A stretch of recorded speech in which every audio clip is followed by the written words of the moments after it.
રાધે રાધે. જય સિયારામ. આપણે શ્રી શ્રી વિઠ્ઠલદાસજી નું ચરિત્ર ચાલે છે. તો આજે આપણે એ ચરિત્ર પૂરું કરી નાખશી, કારણ કે એ ભક્તમાલની ચોપડી મારે બીજા ભક્તને વાંચવા દેવાની છે. આમ તો ચરિત્ર ઘણા દિવસ હાલે એવડું મોટું હતું, પણ હું ટૂંકમાં આજે આ ચરિત્ર કહી દઈશ.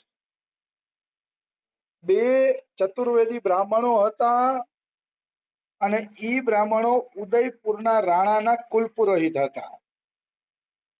હવે ઈ રાણાના કુલપુરોહિત હતા એટલે એને ઘણું બધું ધન આપવામાં આવ્યું હતું, અને ઈ ધનના બટવારામાં બે ભાઈઓ વચ્ચે ઝઘડો થયો. બે ભાઈઓ ધનના બટવારામાં ઝઘડો કરે છે અને આપસમાં લડીને મરી જાય છે. તો 13 વર્ષના વિઠ્ઠલદાસે જોયું કે ભાઈ આ ધંધો કરવા જેવો નથી, આ ઝઘડો કરવા જેવો નથી, અર્થ તો અનર્થ છે, પૈસા પાછળ પ્રાણ આપવા યોગ્ય નથી. એટલે વિઠ્ઠલદાસજી ભજનમાં લાગી ગયા. ભજનમાં લાગી ગયા તો એકવાર રાજા પૂછાવે છે કે આપણા પુરોહિતનો દીકરો વિઠ્ઠલદાસ કેમ રાજસભામાં નથી આવતો, એને બોલાવો તો હું એને પાછો પુરોહિત બનાવી દઉં. તો બોલાવા ગયા તો વિઠ્ઠલદાસ 15-16 વર્ષના હતા, પણ એને ના પાડી દીધી કે મારે પુરોહિત બનવું નથી, મારે ધન જોતું નથી, હું તો કે મારા પ્રભુની સેવામાં લાગેલો છું, હું તો મારા ઠાકોરની સેવામાં લાગેલો છું, એટલે મારે હવે કોઈ રાજા બાજાની નોકરી નથી કરવી. ઘસીને ના પાડી દીધી કે મારે રાજા બાજાની કોઈની નોકરી કરવી જ નથી. તો આ રીતે ઘસીને ના પાડી દીધી ને એટલે રાજાને ગુસ્સો આવ્યો, અને એમાં દુષ્ટ લોકોએ રાજાને ચડાવ્યા કે બહુ ભગતનો દીકરો થઈ ગયો છે, જરાક પરીક્ષા તો લ્યો કે એ સાચો ભગતનો દીકરો છે ખોટો ભગતનો દીકરો છે. તો રાજા કે ઠીક છે. પછી રાજાએ સિપાહી મોકલીને કેવડાવ્યું કે ભાઈ રાજસભામાં ન આવો તો કાંઈ નહીં, પણ અમારા ઘરે કીર્તન રાખેલા છે, કમસે કમ કીર્તનમાં તો આવો, કીર્તન કરવા તો આવો. તો પછી વિઠ્ઠલદાસજી ના પાડી શક્યા નહીં, કારણ કે ભક્તને કથા કીર્તન માટે બોલાવે તો ભક્ત ના પાડી શકતો નથી. સાંસારિક કોઈ કાર્ય હોય અને એમાં આપણે ન જાય તો વાત આખી અલગ છે, પણ કથા કીર્તનમાં તો ભક્તએ હાજરી આપવી જોઈએ. કોઈ કથા કીર્તન માટે પ્રેમથી નિમંત્રણ આપે તો બની શકે તો એનું નિમંત્રણ સ્વીકારવું જોઈએ. કથા કીર્તન વાળા નિમંત્રણ સ્વીકારવા જોઈએ, એ ભક્તનું લક્ષણ છે. ભક્ત પૈસા માટે ન જાય, ધન માટે ન જાય, પણ કથા કીર્તનનું કોઈ કહે તો પછી દયાળુ થઈને જવું જોઈએ. તો કથા કીર્તન માટે ક્યાં, તો રાજાના મનમાં પાપ હતું, એટલે રાજાએ 3જા માળ ઉપર, 3જા માળની છત ઉપર કીર્તન ગોઠવા હતા, અને છતને પારાપીઠ હતી નહીં, ફરતે દિવાલ નહોતી, છત ખુલ્લી હતી.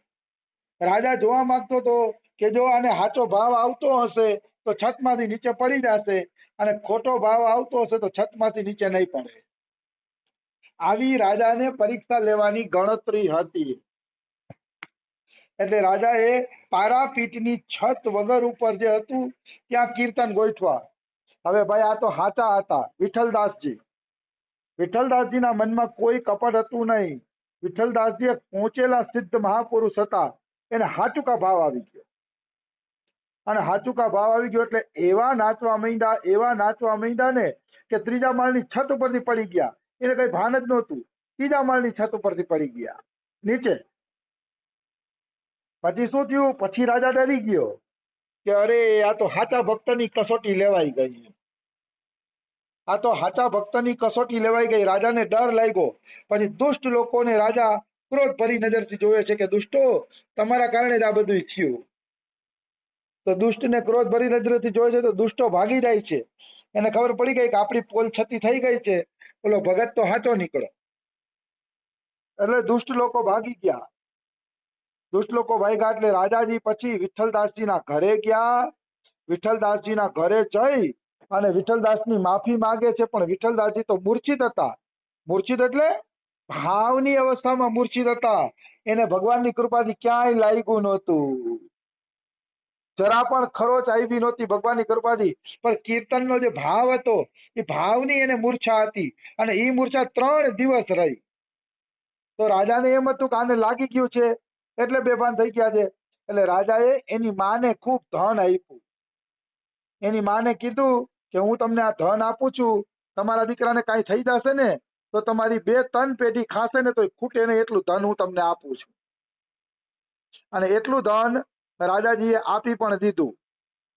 પછી 3 દી પછી વિઠ્ઠલદાસજી હોશમાં આવ્યા ને વિઠ્ઠલદાસજીને ખબર પડી કે મારી માએ રાજા પાસેથી ધન લઈ લીધું છે. એટલે એને સંસારથી વૈરાગ્ય આવી ગયો.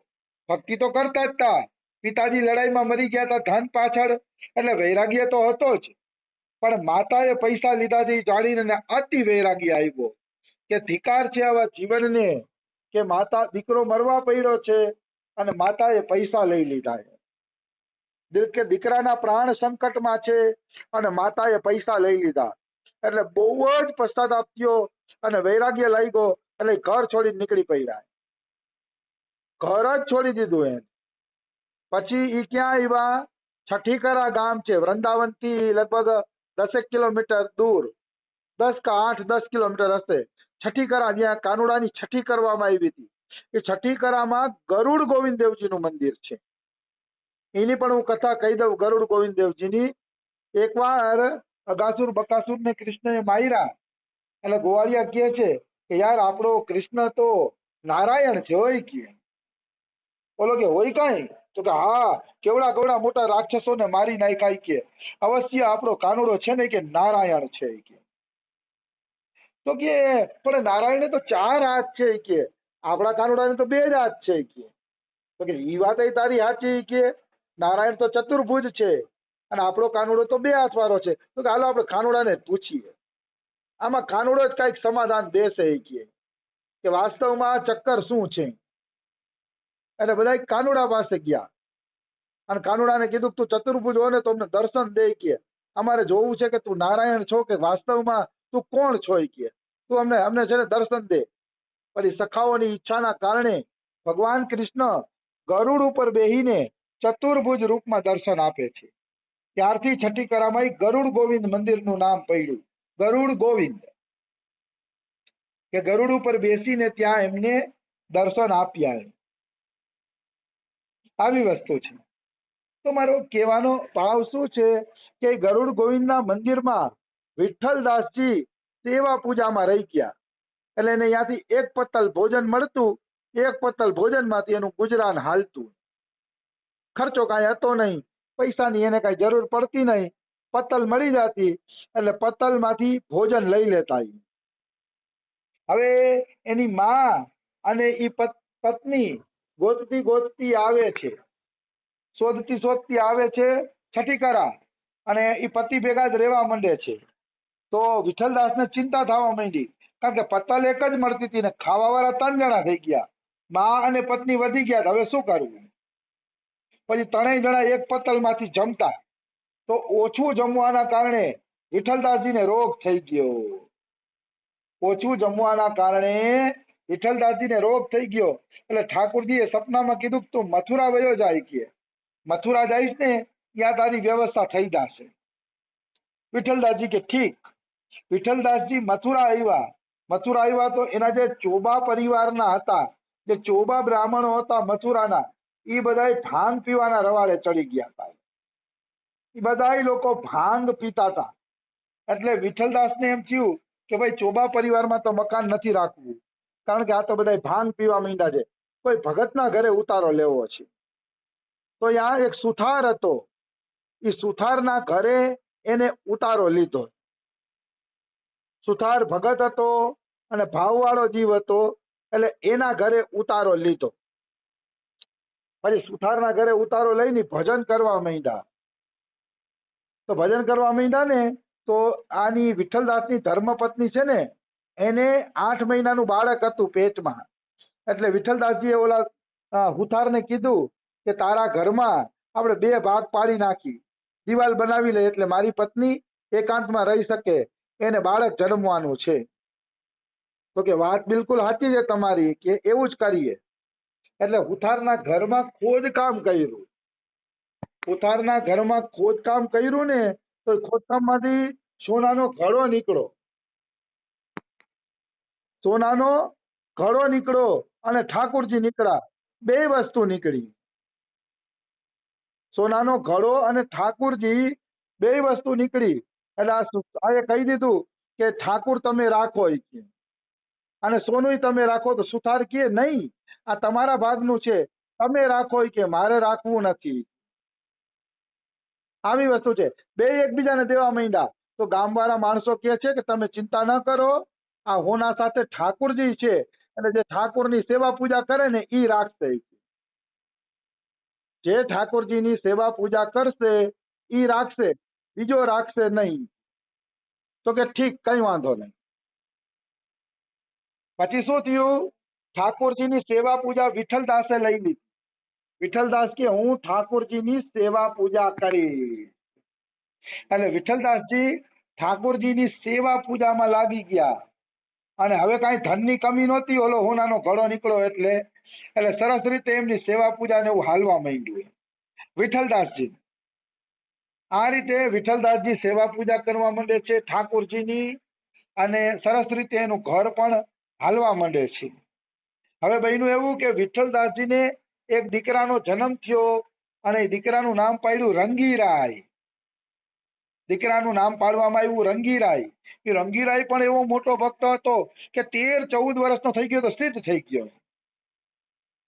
13-14 વર્ષની અંદરમાં એ સિદ્ધ મહાપુરુષ બની ગયો રંગીરાય. તો 13-14 એ સિદ્ધ બની ગયો ને રંગીરાય. એટલે પછી શું થયું ખબર છે? એ રંગીરાય સિદ્ધ બની ગયો ને એટલે રાજાની છોકરી રંગીરાયની ચેલી બની ગઈ. રાજાની છોકરી રંગીરાયની ચેલી બની ગઈ. અને પછી એક વખત કઈ કૃષ્ણનો જન્મ ઉત્સવ હતો. એ કૃષ્ણના જન્મ ઉત્સવમાં મોટો બધો ઉત્સવ કર્યો, અતિશય મોટો બધો ઉત્સવ કર્યો. અને એ ઉત્સવમાં એક નટી આવી હતી નાચવા માટે. તો એ નટી એવી નાચી કે વાત ના પૂછો. એ નટીને ભાવ થયો તો કે મારે છે ને આ ઉત્સવમાં ખૂબ જ નાચવું છે. એવું નાચ્યું ને તો વિઠ્ઠલદાસ પ્રસન્ન થઈ ગયા. વિઠ્ઠલદાસ વિચારે છે કે હું શું કરું, શું આને દાનમાં આપી દઉં આ નટીને. વિઠ્ઠલદાસને એમ થયું કે મારે આ નટીને દાન આપવું છે, પણ શું દાનમાં આપવું એમ. અંતે એને એનો દીકરો રંગીરાય દાનમાં આપી દીધો. એને રંગીરાય દાનમાં આપી દે છે. તો કહેવાનો ભાવ શું છે? વિઠ્ઠલદાસજી એવા રીજવાર હતા કે એને પોતાનો દીકરો રંગીરાય જ દાનમાં આપી દીધો. તો ઓલી રાજાની દીકરી હતી ને એને થોડુંક માઠું લાગ્યું કે મારા ગુરુ દાનમાં દેવાઈ ગયા, હવે મારે એને છોડાવવા જોઈએ. એટલે એને ઓલી નટીને કીધું કે તું કોઈ પણ રીતે મારા ગુરુને છોડાવી દે. તો નટી કહે કે મારે પૈસા નથી જોતા, પણ તું મને રીઝવી દે ને તો હું આપી દઉં. તો રાજાની છોકરીએ પાછો ઉત્સવ કર્યો, કૃષ્ણ જન્મ ઉત્સવ પાછો ઉજવો. અને એમાં રાજાની છોકરી એવી નાચીને કે ઓલી નટીએ નક્કી કર્યું કે આના ગુરુજી મારે દાનમાં આપી દેવા છે. તો ગુરુજી દાનમાં આપવા ગઈ ને નટી, તો રંગીરાયે શરીર જ છોડી દીધું. રંગીરાયે શરીર એટલે છોડી દીધું બે કારણે. એક તો હું ઠાકોરજીને અર્પણ થઈ ગયો છું. હવે ઠાકોરજીની અર્પણ વસ્તુ પછી કાંઈ બધી જગ્યાએ દાનમાં ન દેવાય. બધી જગ્યાએ દાનમાં દઈ તો નકામું. એટલે એને પ્રાણ છોડી દીધા. અને બીજું એટલે પ્રાણ છોડ્યા કે ગુરુ શિષ્યને ભવસાગર પાર કરાવે. પણ આજે રાજાની છોકરી મને છોડાવે છે આ નટી પાસેથી, તો કે મારા માટે શરમજનક વાત છે. ગુરુ પાર લગાવે, ચેલો ગુરુને પાર લગાડે એ શરમજનક વાત છે. એટલે પણ રંગીરાયે પ્રાણ છોડી દીધા. આમ આ ચરિત્રની અંદર બધાય પાત્રો રસમય છે. એકો એક પાત્ર રસમય છે. વિઠ્ઠલદાસજીએ દીકરાને દાનમાં આપી દીધો હરખાઈને, અને નટીએ હરખાઈને રંગીરાયને દાનમાં આપી દીધા. અને રાજાની દીકરીએ ગુરુને છોડાવવા માટે ઉત્સવ કરીને નાચી, અને રંગીરાયે તો પ્રાણ જ અર્પણ કરી દીધા. આમ બધાય પાત્રો આની અંદર રસમય છે. આ તો હું બહુ ટૂંકમાં ચરિત્ર કહું છું, આ તો બહુ લાંબુ હતું, પણ મારે ભક્તમાલ બીજાને આપવાની છે વાંચવા, એટલે મેં ટૂંકમાં આ ચરિત્ર કહી દીધું. તો ચરિત્ર અહીંયા સમાપ્ત થાય છે. વિશ્રામ લે છે. કાલે બીજું ચરિત્ર લેશી. રાધે રાધે. જય સિયારામ. રાધે રાધે.